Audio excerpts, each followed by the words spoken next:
Hi, students. How are you? So I am Michal Escayo, and you know that because you watched, or I hope you watched the first video where I introduced myself.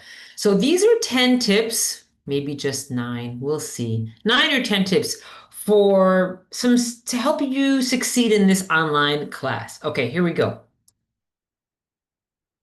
Tip number one, I want you to remember why you're here. Don't laugh. I know you're going to say, because I have to be here or it's a required course. Maybe you're here because you want to gain confidence.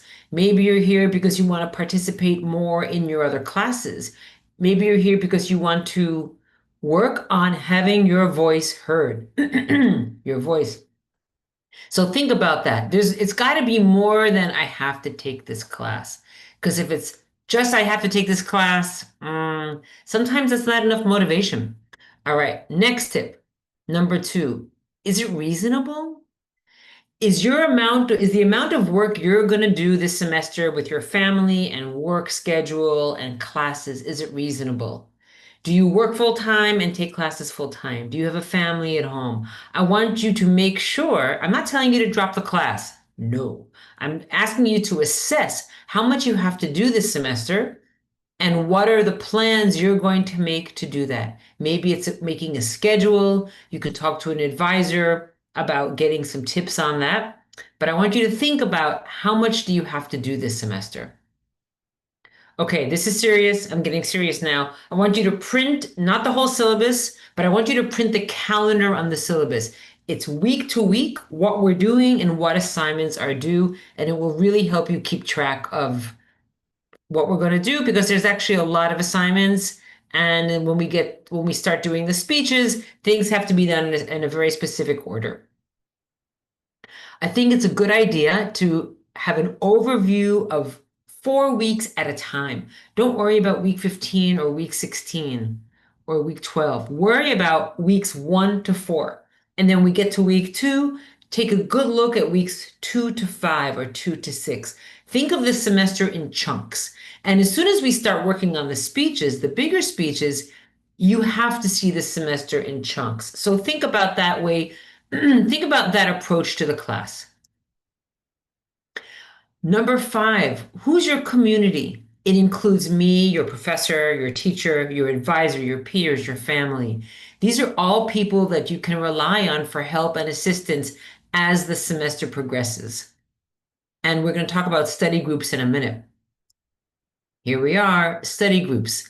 So when it comes time to practicing for the speeches, it's a really good idea to think about practicing in person. In a face-to-face class, people can do that very easily, but in an online environment, you don't have that luxury. So consider as we go on in the semester, making groups, small groups that you can practice either on Zoom or Messenger or WhatsApp, however you want to do it, or go meet at a cafe. But practicing your speeches in person or Zoom will help you succeed when it comes time to record them. Number seven, go snowboarding. No, don't go snowboarding. Well, maybe you can go snowboarding, but the idea is it's a slippery slope. Being tardy is a slippery slope. Be careful, not only in my class and Speech 101, but in all your classes. Many of these assignments have to be done in progression. So you cannot just say, oh, here are all my assignments. It doesn't work like that. So try as much as you can to keep on time. When you look at Brightspace and you look at the syllabus, you will see which assignments can and cannot be submitted late. Number eight, read and review and read and review. Check your books, check YouTube videos, check all the sources you need, but keep on becoming more familiar with your topics, your outlines, the PowerPoints, whatever you choose to do. The more you practice and the more you review, the more it will be in your head. And then it will be easier and more natural when it comes time to give your speeches. Anxiety is real. I'm sorry to tell you, but this class will help you a lot. It's not gonna cure you if you have a lot of anxiety. We're gonna work on that. I'm gonna show you some videos and give you tips for practicing. It's normal to have anxiety. Everybody has anxiety. I've been teaching a long time. You don't want to see me next week Monday morning when I'm walking to class at Harold Washington. Anyway, all that to say is that the more you practice and the more you do your own work and that you're honest about your work, you will find ways to overcome it. So there's actually no tip 10, but maybe you could think of it a tip 10 and let me know. That's it for now. And as always, will you come to my office hours online? If you have questions, then email me, and class is starting any minute. So have a great weekend if you're seeing this before that. Bye-bye.